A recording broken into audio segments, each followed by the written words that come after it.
Hi, this is Jane with Green Biz. Today we are going to talk about Japanese beetles. This is a real problem in many parts of the United States during the summer, generally around June and July. So we're going to talk a little bit about what they are. We're going to talk about how to get rid of them. Well, we're going to try to get rid of them. And just give you some general information. The Japanese beetle, as I said, appears in the summertime. As you might figure out by its name, Japanese, it did not originate here in the United States. Because it did not originate in the United States, but came over from somewhere else, it does not have natural predators. It does not have natural enemies here. And so it has multiplied and multiplied and had become a real problem. Now, there is a couple good things about the Japanese beetles, only two. One, for a bug, they're really kind of pretty. They're kind of iridescent, and I've read that they actually have little hairs underneath their wings. Okay.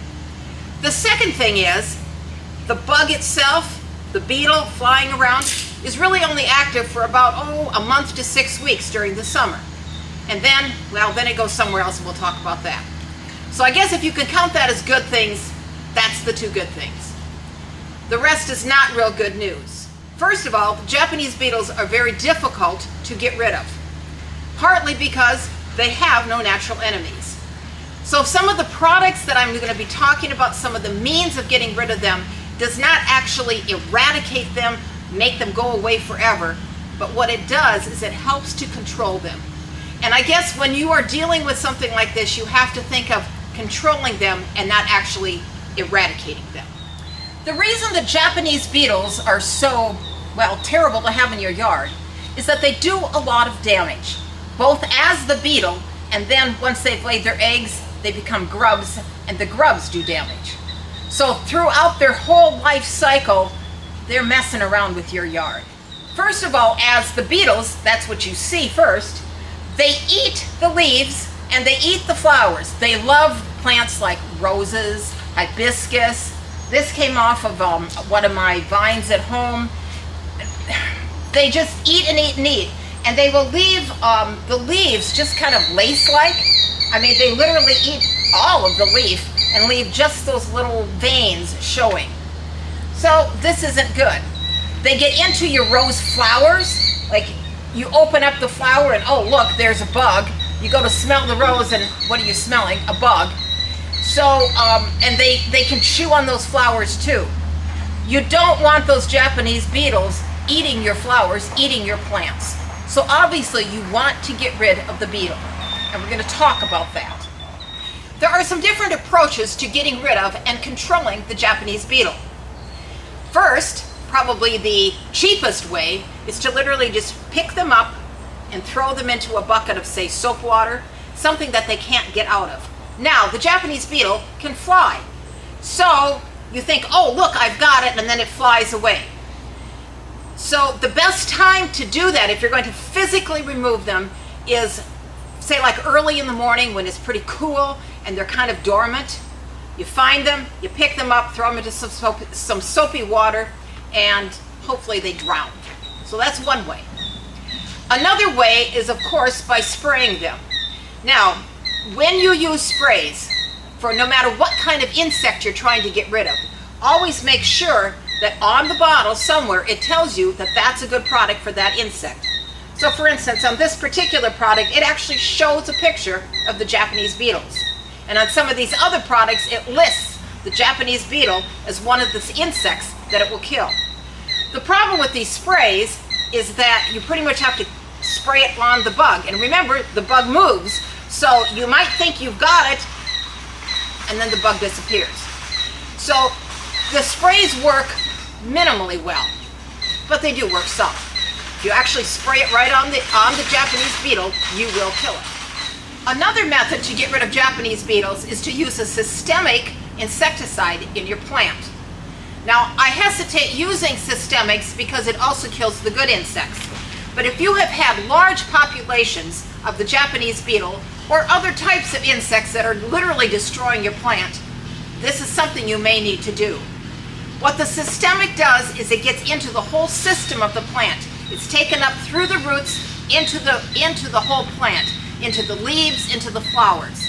And so as the chewing insects, like the Japanese beetles, chew on that plant, it will kill them. That product gets into them and it just kills them off. That is another way of getting rid of the Japanese beetle. The problem with this is that you have to make sure that it is applied earlier than when the Japanese beetle appears, because a systemic takes a little while to get into the system of the plant. In other words, you have to think ahead.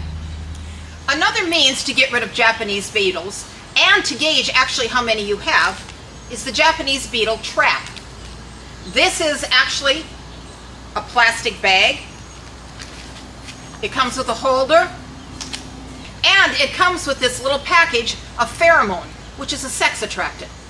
Now, the good thing about this is that it will literally trap the beetles and they will then be disposed of by you. The problem with this is that it attracts not only the beetles in your yard, but it can attract several from all over the neighbors' yards. The other thing about this is that you don't want all these beetles congregating close to those plants that you're trying to protect. So if you do use a Japanese beetle trap, make sure that you put it a long ways away from those precious plants that you are trying to protect. Say like on the other side of the yard. Well, not in the neighbor's yard, just in the other side of your yard. Another way to control the Japanese beetle in your yard is to actually get rid of the babies, the grubs. So what happens with these Japanese beetles is that they will eat, they'll reproduce, the mothers will lay their eggs in your grass, the eggs will hatch, they'll become larvae. The larvae will eat on the roots for a while of the grass, then they will go up further underground like during the winter. In the spring they will come back up, eat some more, turn into the pupa and into the beetles. So, if you can eliminate the grubs, then, well, you also eliminate the adults. There are products that can actually go in your grass, in your turf. You spread this product, it is an insecticide. It will kill not only the grubs of the Japanese beetles, but many other harmful insects. So this is another way to control the Japanese beetles in your yard. Another approach, if you don't like using insecticides, is the biological approach. So there are different products that you can apply probably to your soil, and what they will do is they will kill the grubs. What I have here in my hand is a product known by its abbreviation, BT. This is a bacillus that will actually, you apply to your lawn just like you would an insecticide. It is taken up by the grubs, they eat it, it gets into their stomach, it kills them. No more grub, no more Japanese beetle. So there's this. There's also a product called nematodes. Nematodes you have to purchase from a special place. We don't have it like over at the store. But nematodes are also something of biological that will get into the system, will kill the grubs. Another way to get rid of your grubs is using a insect-eating nematode. What these are is microscopic parasitic roundworms. They get into the grub, they multiply. Anyway, in the end, they end up killing it. These you're probably going to have to order through a biological mail order catalog, but they do work pretty well to get rid of the grubs. There are some other types of biological means that you can use. I'm sure that you can research those if you like. Just know that there are some ways besides insecticides that you can get rid of the grubs and hence those pesky Japanese beetles. I hope that you have found some useful information in this video. Whenever I research them, I always find all kinds of things out about, well, whatever the subject is. If you have questions or comments, please leave them in the comment section below. This is Jane with GreenBiz, wishing you an insect-free day.